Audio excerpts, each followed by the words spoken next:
नमस्ते, प्रणाम, आदाब, सत श्री अकाल साथियों और स्वागत है आप सभी का बीपीएससी वाला पे। दोस्तों, एक बड़ा दक्ष प्रश्न बच्चों के मन में रहता है बीपीएससी की तैयारी करते समय और खास तौर पर जो बच्चे 71वीं बीपीएससी की तैयारी में लगे हुए हैं, उनके दिमाग में अलग-अलग सब्जेक्ट को लेकर के अलग-अलग संशय की स्थिति उमड़ पड़ती है।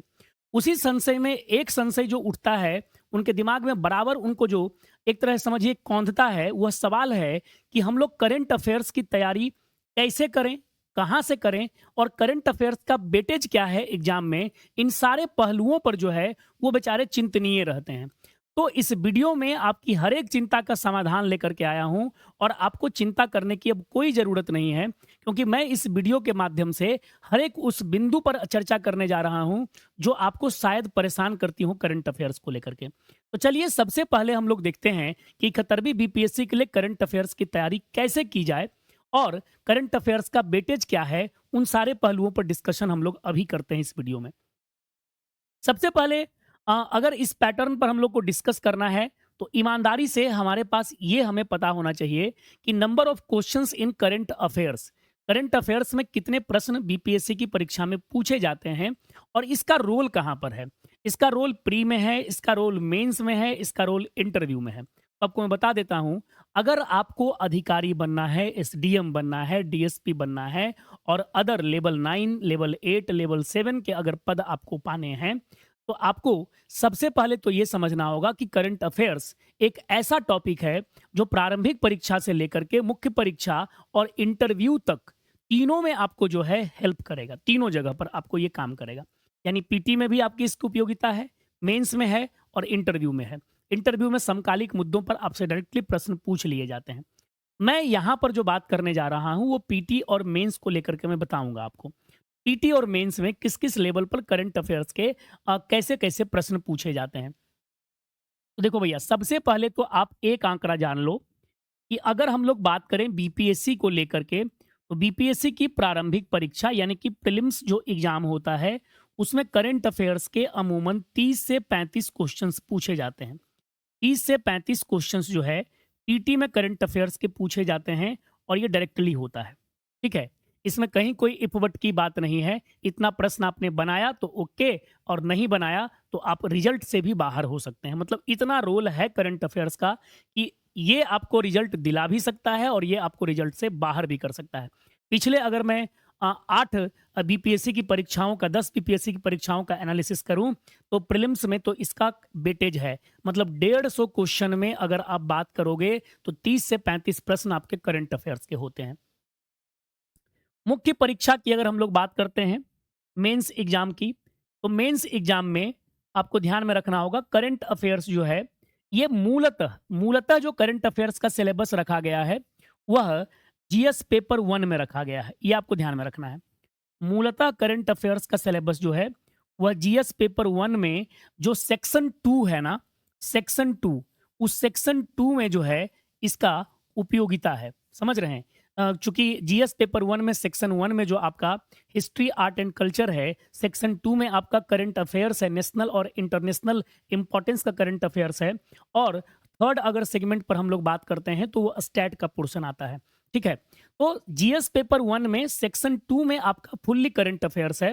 यहां पर आपको दो तरह के, दो नेचर के प्रश्न देखने को मिलते हैं। एक नेचर का जो प्रश्न है वो आपका रहता है शॉर्ट क्वेश्चन। ध्यान में रखना आप, वो क्या रहता है भाई? शॉर्ट क्वेश्चन आपका रहता है। ठीक है, छोटे छोटे प्रश्न रहते हैं जिसमें आपके पास 8 मार्क्स के आपको 3 प्रश्न लिखने हैं, 8 मार्क्स के 3 क्वेश्चन आपको लिखने हैं और 7 मार्क्स के जो हैं आपको 2 क्वेश्चन लिखने हैं। ठीक है, तो ये समझना है शॉर्ट क्वेश्चन को लेकर के। अगर यहाँ पर हम लोग बात करते हैं तो एक रहता है लॉन्ग क्वेश्चन। मतलब लॉन्ग क्वेश्चन को लेकर के अगर हम लोग बात करते हैं तो शॉर्ट क्वेश्चन और लॉन्ग क्वेश्चन। लॉन्ग क्वेश्चन जो अमूमन होता है वह 38 मार्क्स का होता है, 38 मार्क्स का। और 38 मार्क्स के जो है आपको 2 क्वेश्चन यहाँ पर लिखने हैं। कितने क्वेश्चन लिखने हैं? 2 क्वेश्चन। कुल मिलाकर के जीएस पेपर 1 में अगर मैं बात करूं सेक्शन 2 में करंट अफेयर से आपको 114 मार्क्स के प्रश्न पूछे जाते हैं। कितने मार्क्स के भैया? तो 114 मार्क्स के प्रश्न पूछे जाते हैं। तो करंट अफेयर्स का वेटेज आपको यहाँ पर देखने को मिल सकता है। कुल मिलाकर के जो जीएस पेपर हमारा 1 होता है, जीएस का जो पेपर होता है वो 300 मार्क्स का होता है, और उस 300 मार्क्स में से 114 मार्क्स केवल और केवल करंट अफेयर्स में डायरेक्टली रहता है, जहां पर शॉर्ट क्वेश्चन और लॉन्ग क्वेश्चन दोनों का फॉर्मेट रहता है। तो जब अपनी हम तैयारी करते हैं ना, तो तैयारी करने के क्रम में हमें इसके पैटर्न के अकॉर्डिंग पढ़ना चाहिए।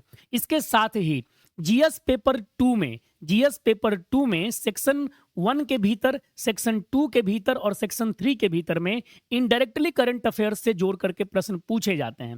बात समझ रहे हैं? जैसे जीएस पेपर अगर हम लोग 2 की बात करते हैं, तो पेपर 2 में अगर मैं बताऊं तो सेक्शन 1 में इंडियन पॉलिटी से आपसे प्रश्न पूछा जाता है और गवर्नेंस से। तो उसमें भी जब कास्टिज्म वगैरह पर, चुनाव में जैसे क्रिमिनलाइजेशन पर क्वेश्चन पूछा जाएगा, चुनाव में जात की भूमिका पर प्रश्न पूछा जाएगा, तो जब आप करंट अफेयर्स में वैसे टॉपिक पढ़े हुए रहेंगे तो वहां से पॉइंट्स को आप जोड़ सकते हैं, अटैच कर सकते हैं।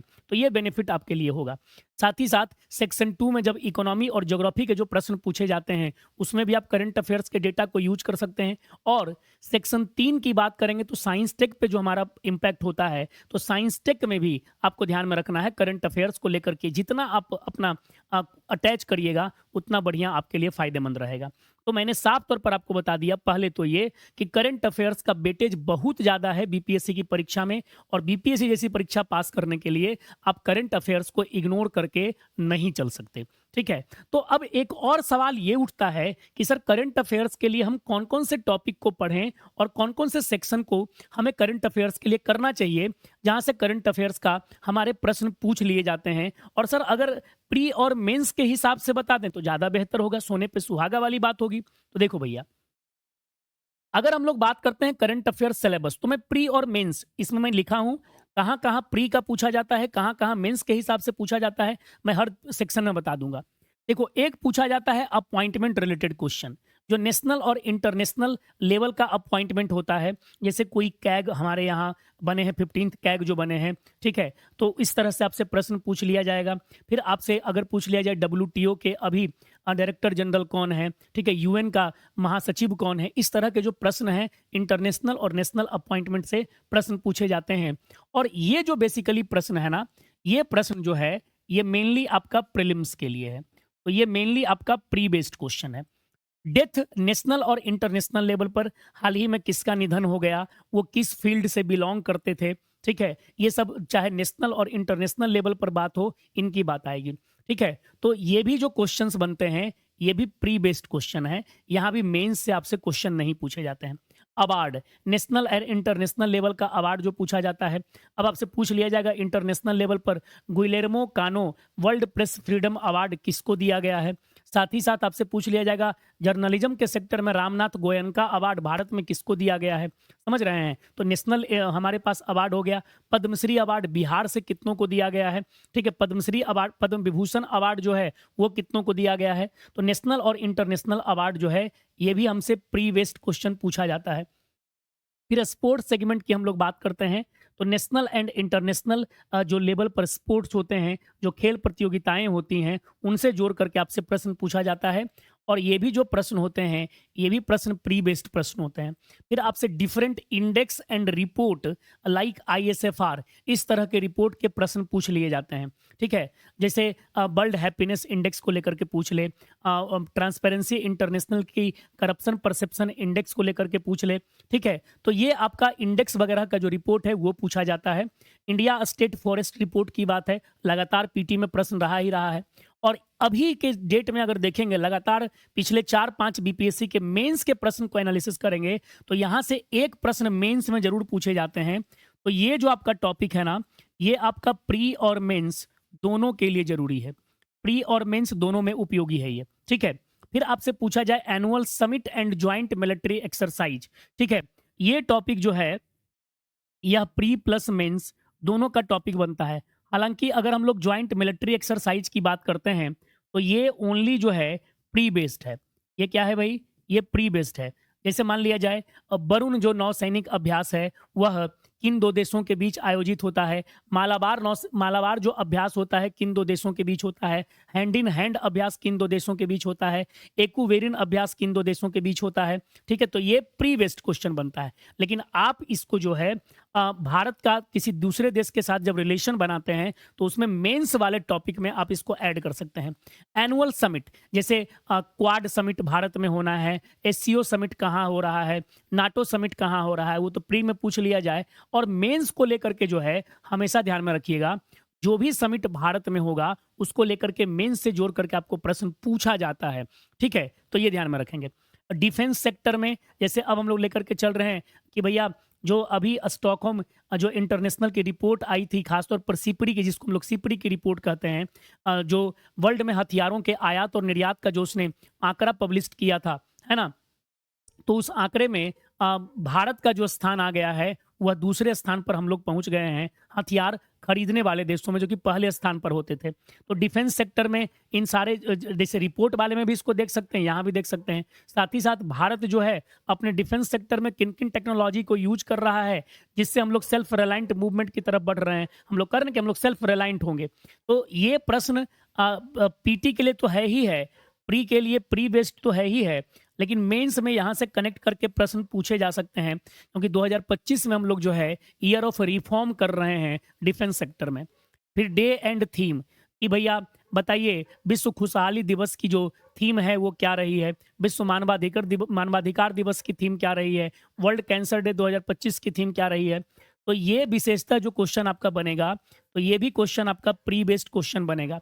गवर्नमेंट टारगेट जो क्वेश्चन होता है यह प्री के साथ साथ मेंस का क्वेश्चन भी बनता है। जैसे अब गवर्नमेंट टारगेट में आपको लगता होगा कि सर गवर्नमेंट टारगेट क्या होता है।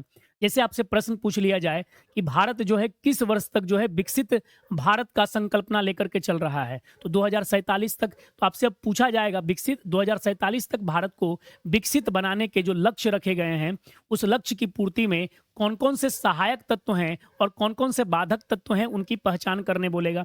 ठीक है, 2047 तक विकसित भारत का अगर लक्ष्य लेकर के हम लोग चल रहे हैं तो कौन सी ऐसी नीतियां और प्रोग्राम आयोजित किए जाएं जिससे भारत 2047 तक विकसित भारत का संकल्पना को साकार कर पाए। 2070 तक हमने कार्बन न्यूट्रल कंट्री होने का दावा किया है, तो कैसे आप भारत 2070 तक कार्बन न्यूट्रल कंट्री के तौर पर आ जाएगा। ठीक है, तो ये आपका टारगेट हो गया। इकोनॉमिक न्यूज में भैया जीडीपी का रेट क्या है, भारत का जो एफटीए की बात चल रही है अलग अलग देशों से, न्यूजीलैंड से हमारी बात चल रही है, हमारी बात अब चल रही है यूरोपियन यूनियन के साथ में, तो उसको लेकर के अदर इकोनॉमिक न्यूज कोई अगर खबर में आ गया है, आरबीआई की जो मॉनेटरी पॉलिसी रिपोर्ट है उसको लेकर के, हमारा जो फॉरेन एक्सचेंज का जो रिपोर्ट है उसको लेकर के जो भी इकोनॉमिक न्यूज बन सकता है वो भी क्वेश्चंस पूछे जाते हैं। तो ये भी प्रश्न जो है आपके प्री और मेंस दोनों जगह पर इंपॉर्टेंट होंगे। फिर आता है साइंस एंड टेक, ये तो आपका मेंस का पार्ट है ही, प्री का भी पार्ट है और मेंस में तो आप समझ लो पेपर 2 जो मैंने क्या बताया, जीएस पेपर 2 में तो है ही सेक्शन 3 में। इन्वायरमेंट एंड इकोलॉजी, यहाँ पर मान के चलो प्री में ये क्वेश्चंस जनरली पूछा जाता है, क्योंकि बीपीएससी की जो मुख्य परीक्षा है उसमें डायरेक्टली इन्वायरमेंट एंड इकोलॉजी से प्रश्न नहीं पूछे जाते हैं। पार्लियामेंट बिल एंड एक्ट, ये प्री में भी इंपॉर्टेंट है और मेंस में भी इंपॉर्टेंट है। मेंस में बीपीएससी पूछ रखी है जो नए पार्लियामेंट में बिल इंट्रोड्यूस होते हैं उससे प्रश्न। इंपॉर्टेंट प्लेसेस इन न्यूज, जैसे यूक्रेन अभी न्यूज में है, क्यों न्यूज में है, तो ये भी आपका मेंस में क्वेश्चन बना दिया जाता है अगर कोई इवेंट आता है तो। जैसे मान लिया जाए कहीं पर अर्थक्वेक आया तो अर्थक्वेक को लेकर के यूएन का क्या रिस्पॉन्स रहा है, भारत का क्या रिस्पॉन्स रहा है।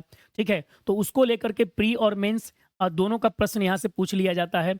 इवेंट्स, अगर कोई इवेंट्स ऑर्गेनाइज हो रहे हैं, जैसे बिहार दिवस आयोजित किया जा रहा है तो उसका जो मुख्य समारोह है वो कहाँ हो रहा है।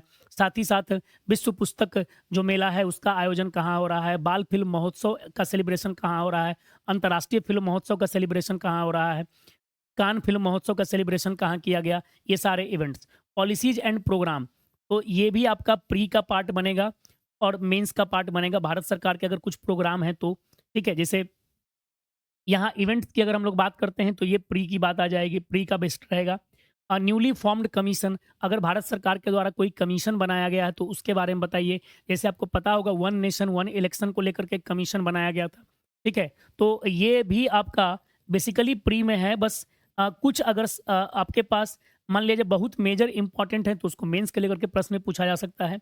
बिहार करंट अफेयर्स, जितनी चीज़ें आप पढ़ रहे हैं उसको बिहार करंट अफेयर्स से भी जोड़ करके पढ़िए तो काफ़ी इंपॉर्टेंट बन जाएगा। जैसे बिहार में कितना चिड़ियाघर है, ठीक है। बिहार में कहाँ पर जो है आपका गिद्ध प्रजनन केंद्र को लेकर के बात चलाई जा रही है, ठीक है। तो मतलब घड़ियाल प्रजनन केंद्र को लेकर के चलाया जा रहा है। बिहार का दूसरा टाइगर रिजर्व कौन सा रहेगा, तो इस तरह की बातें जो हैं, बिहार का कौन सा जो प्रोडक्ट है उसको अभी आप कह सकते हैं कि भैया जीआई टैग की सूची में डाला गया है। तो ये सारे प्रश्न जो है करंट अफेयर सिलेबस के अंतर्गत आपको पूछे जा सकते हैं। देखिए मेरी छोटी सी कोशिश है इस वीडियो में कि करंट अफेयर्स के प्रश्न कहाँ से पूछे जा सकते हैं और कौन से टॉपिक का प्री और मेंस दोनों में उपयोगिता है। इंटरव्यू में तो कहीं से आपसे प्रश्न पूछा जा सकता है, वो तो इंटरव्यू वाले बोर्ड पर डिपेंड करेगा, ठीक है। अब एक और प्रश्न बच्चों के मन में उठता है कि सर कितने साल की करंट अफेयर्स पढ़नी चाहिए, कौन सी किताब पढ़नी चाहिए, क्या न्यूज़पेपर पढ़ना जरूरी है और कौन सा बुक लिस्ट है, ठीक है। कैसे करंट अफेयर्स हम लोग पढ़ें, ठीक है। करंट अफेयर्स तो इतना सारा है लेकिन पढ़ें कैसे, बात समझ रहे हैं ना। तो देखिए मैं बताता हूं आपको करंट अफेयर्स पढ़ने के लिए सोर्स क्या होना चाहिए। सबसे पहला अगर आपके मन में प्रश्न है कि कितने दिन की करंट अफेयर्स पढ़नी चाहिए, अगर आपको 71st बीपीएससी देना है तो 1 वर्ष का करंट अफेयर्स आपको लगभग पढ़ना होगा और एग्जाम के 20 दिन पहले तक का, एग्जाम के 20 दिन पहले तक के करंट अफेयर्स आपको पढ़ने होंगे। बहुत सारे बच्चों को ये लगेगा क्या कि सर आप तो गजब बता रहे हैं, 20 दिन पहले तक का करंट अफेयर्स कोई ऐसा बोलता नहीं है। आप बीपीएससी का ट्रेंड एनालिसिस कर लीजिए, 65वीं से लेकर के आप बीपीएससी के 69वीं तक के प्रश्न को देख लीजिए, 70वीं को छोड़ दीजिए, ठीक है। लेकिन 65वीं से लेकर के 69 तक के प्रश्न को देख लीजिए, उसने 20-20 दिन पहले का प्रश्न पूछा हुआ है। बात समझ रहे हैं। तो 20 दिन पहले तक के आपको न्यूज को पढ़ना पड़ेगा। एक बड़ा प्रश्न उठता है कि सर अगर न्यूज़पेपर हम पढ़ते हैं तो न्यूज़पेपर पढ़ने के क्रम में हम कौन सा न्यूज़पेपर फॉलो करें। ये हिंदी माध्यम वाले बच्चों की भी समस्या रहती है और इंग्लिश मीडियम वाले बच्चों की भी समस्या रहती है। तो दोनों के लिए मैंने समाधान दिया है। अगर आप इंग्लिश वाले हैं, इंग्लिश मीडियम के बच्चे हैं, तो आप द हिंदू पढ़ सकते हैं तो द हिंदू पढ़िए, नहीं तो द इंडियन एक्सप्रेस पढ़िए। इससे आपको एक ऑथेंटिक समझिए कि न्यूज आपको मिलेगी, ठीक है। साथ ही साथ एक हिंदी वाले बच्चों के लिए बड़ा एक समस्या रहता है कि हम लोग कौन सा अखबार पढ़ें। तो आप दैनिक जागरण का राष्ट्रीय संस्करण अगर पढ़ सकते हैं तो पढ़िए और जनसत्ता पढ़िए। जनसत्ता का बेसिकली एडिटोरियल पढ़िएगा क्योंकि जनसत्ता की एडिटोरियल काफ़ी अच्छी होती है, ठीक है। बाकी दैनिक जागरण के राष्ट्रीय संस्करण से आपको लगभग जो करंट अफेयर्स के न्यूज हैं वो कवर हो जाते हैं, ठीक है। मैगजीन अगर आप देखिए तो अपना बीपीएससी वाला का करंट अफेयर्स का मैगजीन आता है, उस मैगजीन को आप पढ़िए, ठीक है, जिसमें सारा समरी रहता है। और अगर कहा जाए कोई बच्चा कि सर हमारे पास इतना समय रहता नहीं है, जैसे वर्किंग प्रोफेशनल कोई होते हैं, अब उनके पास कुल मिलाकर के 4-5-6 घंटा ही टाइम बचा। अब उसी 4-5-6 घंटे के टाइम में अगर वो न्यूज़पेपर पढ़ना शुरू करें तो न्यूज़पेपर पढ़ें कि उसका नोट्स बनाएं, तो आखिर करें तो करें क्या। तो इसके लिए भी सॉल्यूशन है। इसके लिए सॉल्यूशन है जो मैं यूट्यूब पर लेकर के खुद आता हूँ, डेली करंट अफेयर्स बीपीएससी वाला यूट्यूब चैनल पर। और ये जो अपनी डीसीए मैं लेकर के आता हूँ वह सुबह 7 बजे मंडे टू सैटरडे चलती है अपने बीपीएससी वाला यूट्यूब चैनल पर।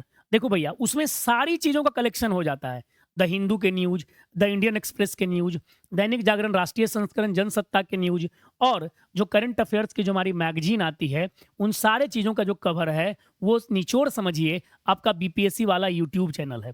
बात समझ रहे हैं। तो बीपीएससी वाला यूट्यूब पर चैनल पर आप सुबह 7 बजे अगर डेली करंट अफेयर्स को फॉलो करते हैं, लगातार अगर आपने इस चैनल को फॉलो कर लिया तो आपके सारे के सारे जो ऊपर करंट अफेयर्स के प्रश्न रहेंगे, संदेह रहेंगे, वो खत्म हो जाएंगे। क्योंकि मेरा अप्रोच हमेशा वही रहता है, प्री मेंस और इंटरव्यू हर एक चीज को लेकर के चलते हैं, ठीक है। देखो भाई ये भी क्या है, जो बच्चे देखना चाहते हैं वो देखेंगे, बाकी उन सारे बच्चों के लिए क्या रहेगा, यहाँ पर मैंने सोर्स बता दिया है। जिनको समय नहीं मिलता है वो ये देख सकते हैं, जिनको समय मिलता है वो निश्चित तौर पर इसको पढ़ें, क्योंकि इसको पढ़ने से क्या होगा, आपका नो डाउट स्किल डेवलप होगा। बात समझ रहे हैं। और फिर यहाँ पर आकर के आप उन चीज़ों को रिवीजन कर सकते हैं, देख सकते हैं कि कैसे कोई आप स्टोरी पढ़ते होंगे और उस स्टोरी से कैसे हम करंट अफेयर्स के प्रश्न लेकर के आते हैं, करंट अफेयर्स के टॉपिक बनाते हैं, ठीक है। तो ये करंट अफेयर्स की स्ट्रेटजी और बुक लिस्ट है। और इसके द्वारा जो है उम्मीद करता हूं आपको करंट अफेयर्स की जो समस्या होगी उसका समाधान इस वीडियो के द्वारा हो गया होगा। और ऐसे कोई भी अगर आपको सपोज मान लीजिए कंसर्न आपके मन में किसी अदर सब्जेक्ट को लेकर के भी हो, तो आप वीडियो के कमेंट में निश्चित तौर पर अपने कंसर्न को रेज कर सकते हैं। हम लोग की पूरी कोशिश होगी, पूरी टीम की कोशिश होगी कि आपके कमेंट को देख करके शीघ्रातिशीघ्र जो है हम उस पर नया वीडियो ला करके आपके संशय का समाधान करें। Thank you very much. जय हिंद, जय बिहार।